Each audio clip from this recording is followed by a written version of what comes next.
ให้สบายดีทุกคนเนี่ยเดี๋ยวนี่ที่ให้ทุกคนเบิ่งเนาะเออมันมีมันมีเด็กน้อยคนหนึ่งเราไม่ได้เข้ามาแต่ว่าค่อยกับบริษัทสารอย่างเนาะเรามันมีสิมาที่จะสดให้ทุกคนเบิ่งเนี่ยนี่บอกเนาะทุกคน มาเดี๋ยวในวันนี้ค่อยสิพาทุกคนเนาะมาเทรดนำกันเนาะนี่ในโทรศัพท์ทุกคนเนี่ยค่อยเทรดสดๆณตอนนี้เลยเนี่ยทุกคนเนี่ยน่าจะเห็นเนาะ วันนี้เห็นในโทรศัพท์เนาะอันนี้ค่อยเนาะโทรศัพท์อาจจะอยู่มุมนี้เนาะเดี๋ยวเขาจะแปะไว้ประมาณนี้คือเก่าแล้วเทสถ่ายเก่าเนาะงบของค่อยก็คือขาดทุนได้300แต่ถ้าได้กำไรมัน700หาร1,000เนาะแล้วจะไม่เลยโอเคเดี๋ยวเราจะมาเบิ่งกันเนาะในกราฟของฟื้นส่วนเทคนิคที่ใช้ก็คือเก่าเนาะ2อินดิเคเตอร์ตามระบบเทรดเนาะมี EMA 5แล้วก็จะมี EMA 5แล้วก็ RSI เนาะเป็น2อย่างเนาะในการใช้เข้าเทรดซึ่งการเทรดในสไตล์นี้เนาะความเสี่ยงมันก็อยู่ที่ว่าถ้าเจ้าขาดทุนเนาะมันขาดทุนจำนวนหลายได้แต่ถ้าไผงบยังบ่ทันหลายเนาะเงินยังบ่ทันหลายคือได้ค่อยได้บอกในทุกๆคลิปวิดีโอเลยว่าให้เจ้านั้นเรียนเทรดเป็น CDO บ่ซั้นก็เทรดจากงบ1เหรียญเนาะ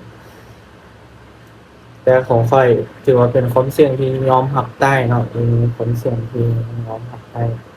เดี๋ยวจะมาจัดให้ทุกคนเบิ่งแต่ไม่ต้องแต่นี้นี่ทุกคนสังเกตเบิ่งเด้อ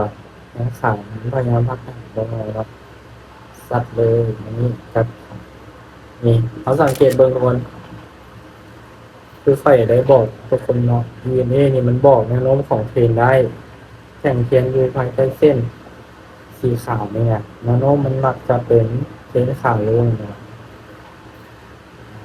แต่ถ้ามันดูทั้งเพิ่งเส้นเนี่ยบอกแนวโน้มมันเป็นขาขึ้นนะอันนี้แหละ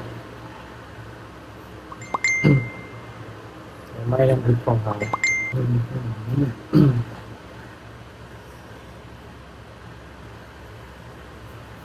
โคตรข้างเลยเนาะเมื่อกี้ของความเด้งโอเคบอกได้เลยเดี๋ยวค่อยจะแบ่งแบบอันห้องนี้น่าจะเอาประมาณ50อีก2 ไม้ น่าจะให้ขาดทุนได้ประมาณ200 เหรียญแล้วกัน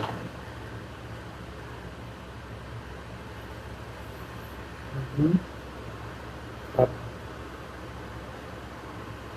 ทุกคนตัวนี้ พี่ว่าก็ค่อนข้างเสี่ยงเนาะเพราะว่าแท่งนี้เนี่ยมันดันขึ้นมาช่วงท้ายเนาะ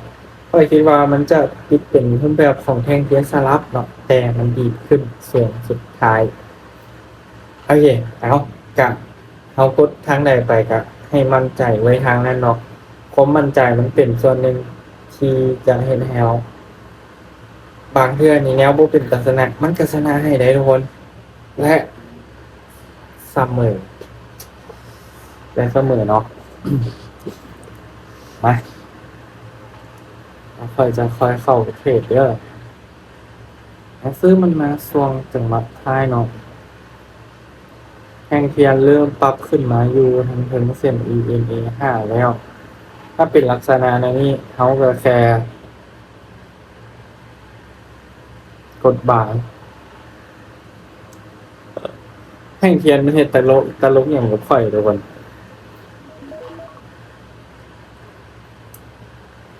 แท่งเทียนมันเฮ็ดตลกอย่างกับข่อยคือเมื่อกี้เนี่ยให้ทุกคนก่อย้อนก็ไปเบิ่งมันยังปิดเป็นแห่งซื้อเนาะแต่มันดีดราคาลงมา2สุดท้ายแต่บ่ท้ายสุดและเสมออีกแล้ว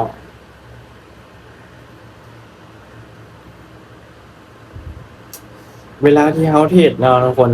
แนะนำเด้อถ้าใครที่เทรดอยู่ประจำเนาะเวลาที่เฮาขาดทุนไม่1มาเสมอ2-3ไม่ทีเนี่ยค่อยแนะนำว่าโอเคเจ้าอาจจะเก็บเงินเข้ากระเป๋าแล้วก็พักได้หรือว่าเจ้าจะเทรดตัวที่เจ้าเอาออกมาให้มันได้ก็ได้สุดเลยเสียก็เสียสุดเลยแล้วก็พักเนาะคือตัวนี้คือกันถ้ามันบ่ได้50นี้มันบ่ได้ค่อยก็จะบ่ไปต่อเนาะเพราะว่าหยังเพราะว่าสภาวะตลาดมันอาจจะบ่เป็นกลางเนาะ สภาวะตลาดมันอาจจะบ่เป็นใจบางครั้งช่วงตลาดตอน10:30นี้ตลาดมันอาจจะบ่ดีเนาะวอลลุ่มมันยังบ่มีบ่เฮากดซื้อมันออกขายเฮาก็ขายนอกซื้อบ่เฮาก็ควรรู้จักพิจารณาตัวเองแล้วก็มันบ่ได้แท้ๆก็แค่พักเนาะแต่เป้าเสียของข้อยมัน200แม่นบ่ทุกคนเนาะคือเว้ากันไป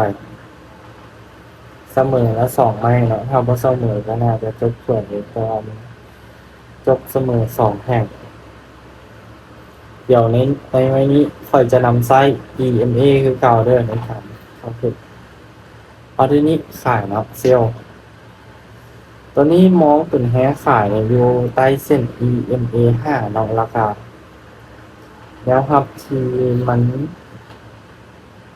สำคัญในยูนิตแล้วก็มีแนวหน่อยยูนิตเมื่อกี้นี่แตะเส้นแล้วก็ขึ้นเลย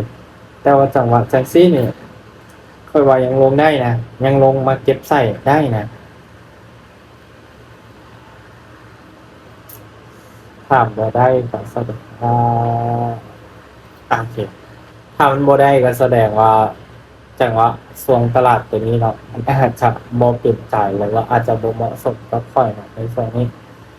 ก็น่าจะได้พักเบรกกันก่อนเนาะที่ว่าเสียตามเป้าเนาะมื้อนี้ตอน10 โมงเนาะเทรด10 โมงครึ่งที่ว่าเข้าบ่ได้เนาะ